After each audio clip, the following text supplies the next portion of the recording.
Mimin bacakan dulu soalnya.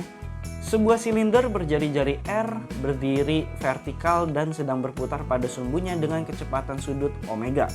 Pada dinding dalam silinder ada massa M yang menempel dan tidak jatuh akibat adanya gaya gesek F dan gaya sentrifugal. Berarti di sini ada sebuah silinder katanya. Kita bikin juga nih silindernya. Set. Set. Nah. Dan jari-jarinya itu R. Katanya ada massa, mana tuh tadi?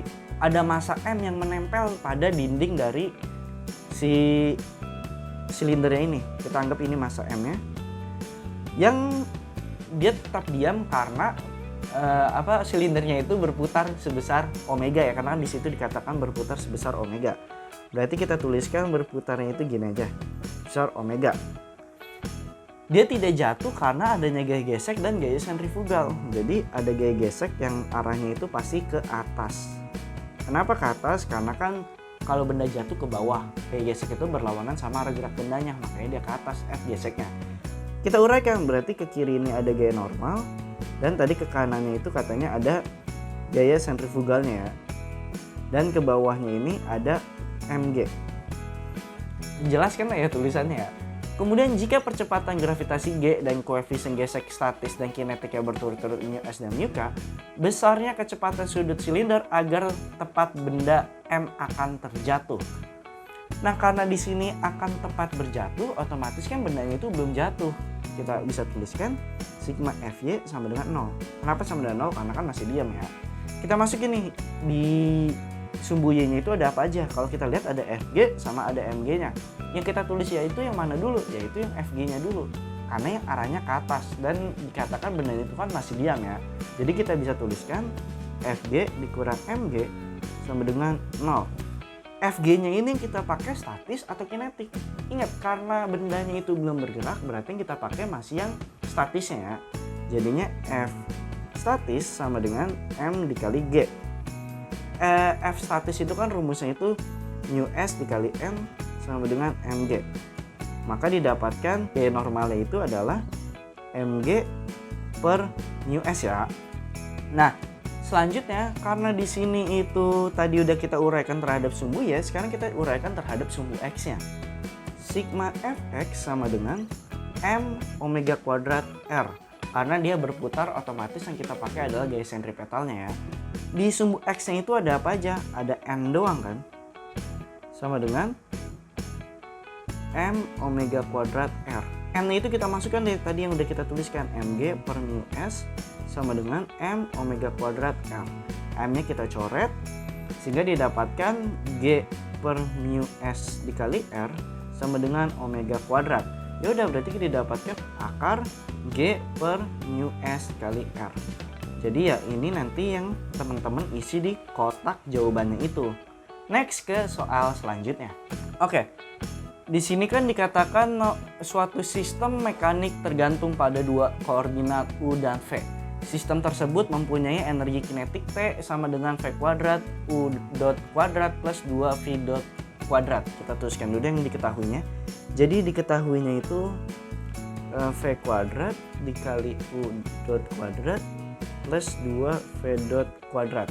Dan energi potensialnya V sama dengan U kuadrat minus V kuadrat. Ini Mimin nggak ke depan karena ada soalnya ya di depan ini. Tanda titik di atas koordinat U dan V menyatakan turunan koordinat tersebut terhadap waktu. Tuliskan Lagrangian dan persamaan geraknya. Nah, di sini kita udah masuk ke pelajaran lebih kompleks lagi tentang persamaan Lagrange. Yang pernah Mimin bahas tentang yang dua bandul itu ya. Jadi bisa kita bilang kalau persamaan Lagrange ini kita pakai ketika persamaan Newton itu udah sangat sulit digunakan. Jadi lebih baik kita menggunakan persamaan Lagrange ini. Nah, kebetulan di sini itu ditanya Lagrangiannya dan persamaan geraknya. Berarti kalau tentang Lagrange ini kita harus tahu tentang energi mekanik ya. Jadi kalau di Lagrangian itu L itu kita bisa tuliskan T dikurang V. Jadinya kita bisa masukkan nih nilai T sama V-nya dulu. Jadinya V kuadrat double U dot kuadrat plus 2V dot kuadrat minus U kuadrat plus V kuadrat. Dapat nih nilai dari L-nya ini ya, Lagrangiannya ini. Nah, kemudian kita tinggal masukkan ke rumus dari Lagrangiannya ini. Mimin tuliskan jadinya kan dt do L do U dot min dl du sama dengan 0. Jadi di Lagrangian ini kita bisa tuliskan dua. Kalau tadi kan yang sebelah kiri itu kan kita tuliskan yang terhadap U dotnya. Sekarang kita tuliskan juga yang kanannya deh. Itu terhadap V dotnya. Jadinya gini. Do L do V dot. Ini V ya. Dikurang do L do V. Sama dengan 0. Nah berarti kita tulis hitung untuk yang U dotnya dulu ya. Jadi kalau kita diferensialkan ini langsung ya, karena kalau misalkan Mimin tulis satu-satu itu bakalan panjang banget. Jadi kita anggap kita persingkat aja. Jadi L nya ini ceritanya udah dimasukin nih ke dalam diferensial terhadap U dotnya ini. Jadi kalau kita turunkan yang L yang tadi kita dapat nih yang ini, nah kita turunkan terhadap U dot ya. Jadi U yang ada titik di atasnya ini. Jadi kalau kita masukkan, kita turunkan seperti biasa, maka didapatkan di sininya itu 2V U dot dikurang. Sekarang yang bagian L-nya itu kita turunkan terhadap U, yaitu ada minus U kuadrat. Jadinya kan minus 2U sama dengan 0. Nah sekarang kita yang sebelah kanannya ini kita turunkan terhadap V dot ya. Di L-nya itu kan ada 2V dot kuadrat. Jadinya 2V dot kuadrat itu kita turunkan.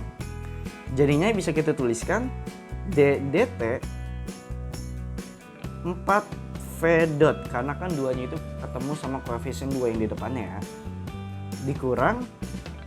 Nah, turunan terhadap V-nya itu adalah V kuadrat U double dot U dot kuadrat ya. Jadi kan kita turunkan menjadi 2V U dot kuadrat plus di situ ada plus V kuadrat, kita turunkan nilai V-nya menjadi 2V. Jadi plus 2V sama dengan 0. Udah nih kita udah dapat seperti ini. Nah, berarti kita turunkan lagi tadi yang nilai 2V U dot yang di sebelah kiri sama nilai 4V dotnya itu kita turunkan terhadap P. Yang artinya kalau tadi ada dot 1, nanti kita berubah menjadi yang ada dot 2-nya karena kan diturunkan terhadap P-nya. Jadinya kita bisa tuliskan 2 dikali, ini V kuadrat ya, pantas bingung.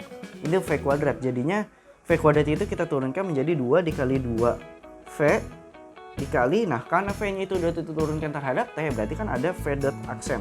V dot 1 ya. Kemudian U-nya juga tetap ada U. Ditambah, kalau tadi kita udah turunkan terhadap V, sekarang kita turunkan terhadap U dotnya itu. Jadinya plus 2V kuadrat, U dotnya itu kita turunkan menjadi U double dot. Plus 2U sama dengan 0. Mungkin kalau yang soal turunan ini agak ribet ya, karena kan ini Mimin ngejelasin juga nggak melalui papan tulis gitu, jadi nyoret-nyoret itu agak susah, nggak ketemu langsung lah. Jadi kalau emang nanti pasti penurunan ini teman-teman ada kesulitan, bisa langsung tanya di kolom komentar ya. Oke, Mimin lanjutkan dulu.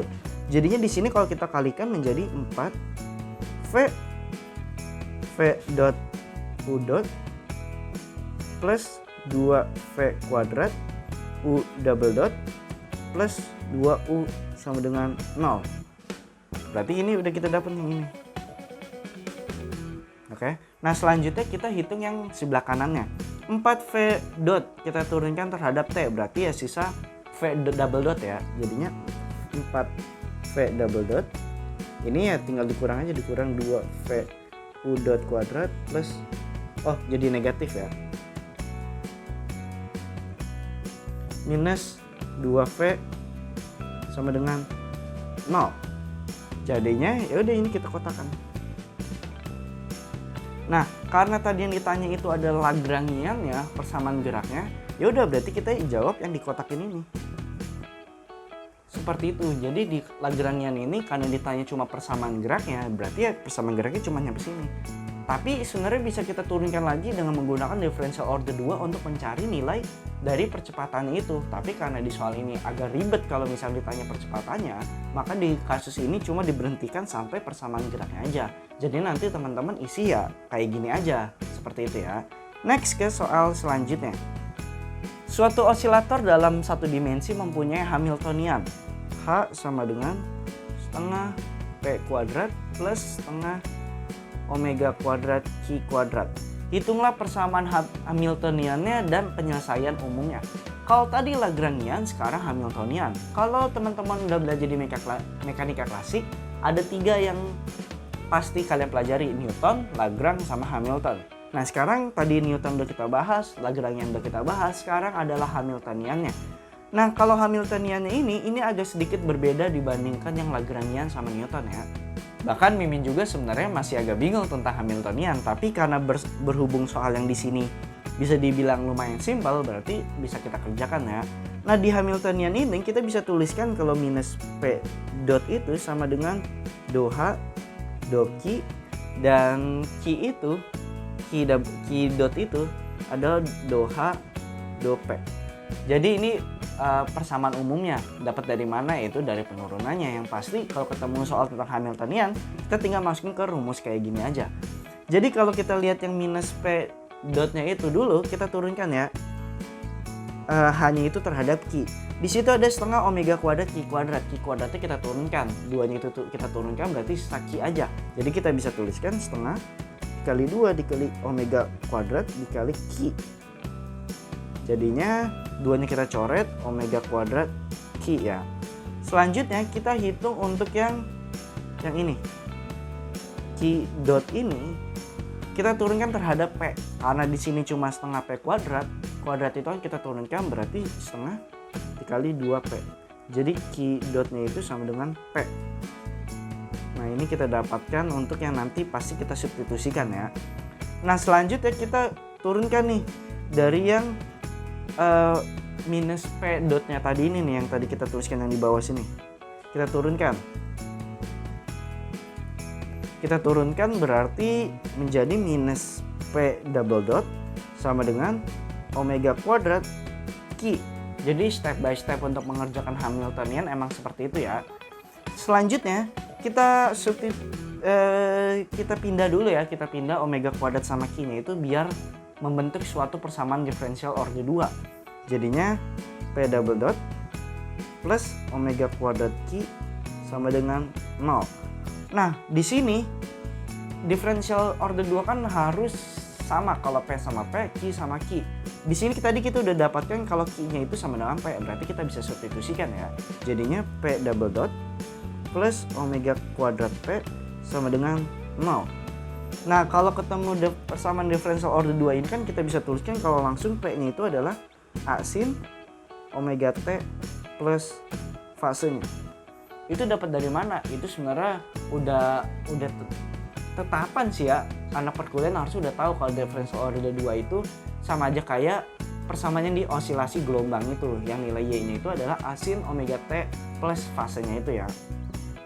Nah, selanjutnya tadi kan kita dapatkan Q dotnya itu adalah P.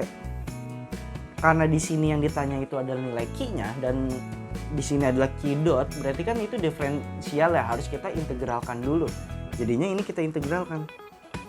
Maka diintegralkan terhadap waktu ya. Maka Q sama dengan P-nya itu adalah A sin, berarti integral A sin omega T plus fase dt. Kita integralkan deh.